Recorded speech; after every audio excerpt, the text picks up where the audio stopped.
नमस्कार दोस्तों, जय माता दी।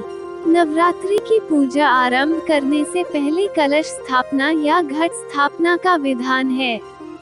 ऐसे में शुभ मुहूर्त पर कलश स्थापना करने से साधक को मां दुर्गा का आशीष प्राप्त होता है और साधक की सभी मनोकामनाएं पूर्ण होती हैं। ऐसे में आइए जानते हैं कलश स्थापना, शुभ मुहूर्त और नियम। इस वर्ष शारदीय नवरात्रि की शुरुआत 15 अक्टूबर रविवार के दिन से हो रही है। ऐसे में घट स्थापना का शुभ मुहूर्त सुबह 06:21 से सुबह 10:12 तक रहेगा। वहीं घट स्थापना का अभिजीत मुहूर्त सुबह 11:44 से 12:30 तक रहने वाला है।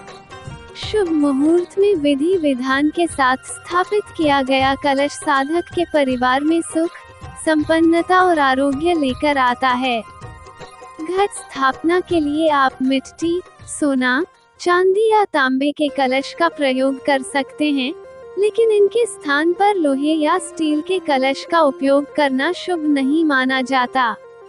कलश स्थापना करने से पहले उस स्थान को गंगा जल से शुद्ध कर लें। इसके बाद वहां हल्दी से अष्टदल बनाएं।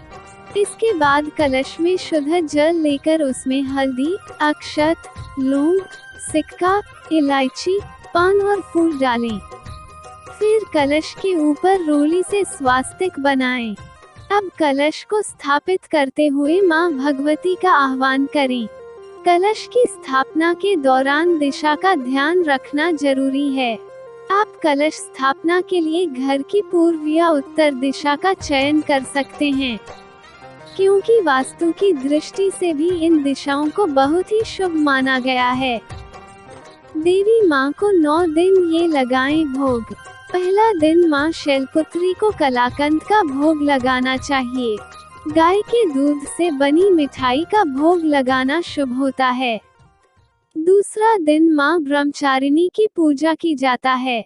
इस दिन चीनी से तैयार किए गए पंचामृत का भोग लगाना चाहिए। तीसरा दिन मां चंद्रघंटा की पूजा की जाती है। तीसरे दिन दूध से बनी बर्फी का भोग जरूर लगाएं।